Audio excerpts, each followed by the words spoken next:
Welcome to Coffee with Viking. I am Mike.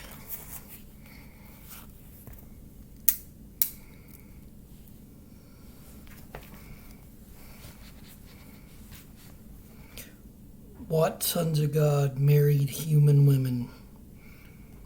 Genesis 2:2. The sons of God saw the beautiful women and took any they wanted as their wives. The puzzle adds that children of these matches became the heroes and famous warriors of ancient times.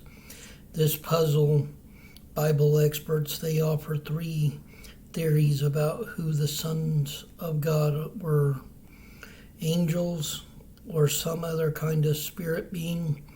In Job's ancient story, sons of God refers to angels. Yet Jesus said, when the dead rise, they will neither marry nor be given in marriage. In this respect, they will be like the angels in heaven. 2. Kings, princes, or other rulers. The Bible sometimes calls kings and other leaders sons of God. You are gods, one writer said, of court judges, children of the Most High. Or 3, godly men. These sons of God are the descendants of Seth instead of the murderer Cain who killed his brother Abel. Abraham and the Jews came from Seth's family, and the Bible calls the Jewish people God's children. This is what the Lord says.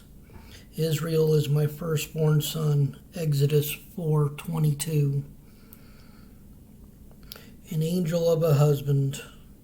In this side note, angels were the sons of God that Genesis says married human women.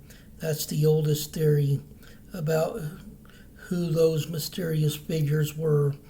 But other theories point to national leaders and to holy men.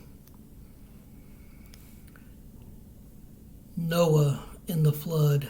I am about to cover the earth with a flood that will destroy every living thing that breathes. Genesis 6:17. Within 10 generations, people have become so sinful that the Lord was sorry he had ever made them and put them on earth.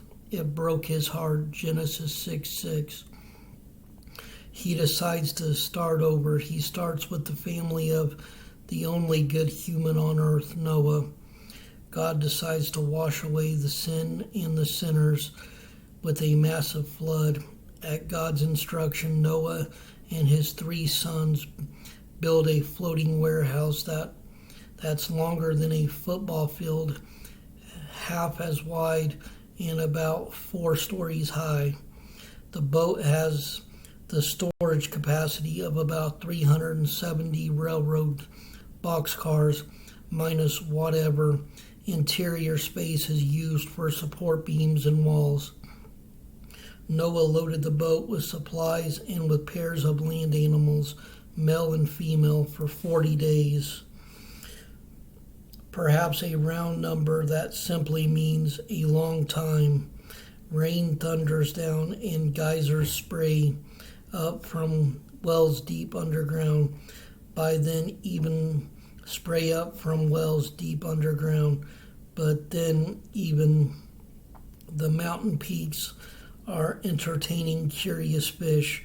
5 months later, Noah's boat scrapes to a halt, running aground on a mountain in the Ararat Range that's somewhere on the border of what is now Turkey, Iran, and Armenia.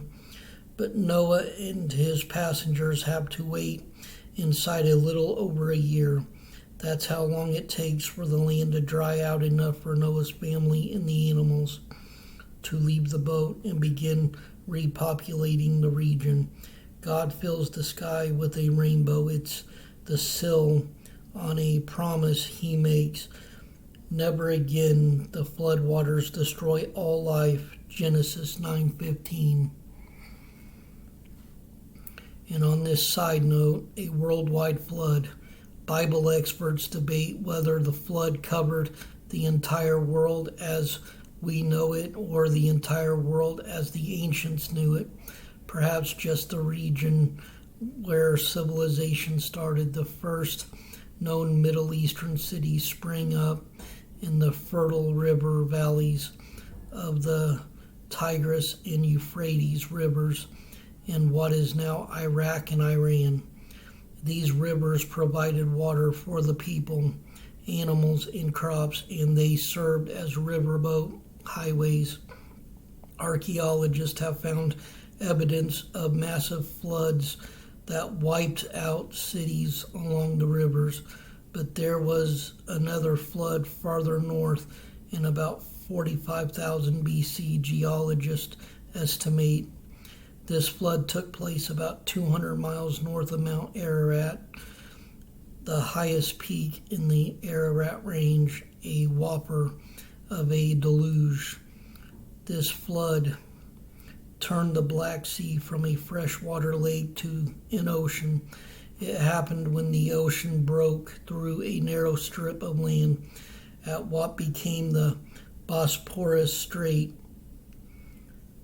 Salt water rushed into the lake basin with the force of many Niagara Falls, pushing back the shoreline many miles. Whether or not Noah's flood covered the entire earth, flood stories certainly do. They're woven into about 70 cultures, from Middle Easterns to the American Indians to the Chinese to the South Pacific insiders. The Epic of Gilgamesh, an ancient story from what is now Iraq, even tells of a Babylonian man who survived a flood by building a huge boat for his family and animals. Like Noah, he released a dove after the flood to see if it would find a resting place. The dove came back just as it did for Noah.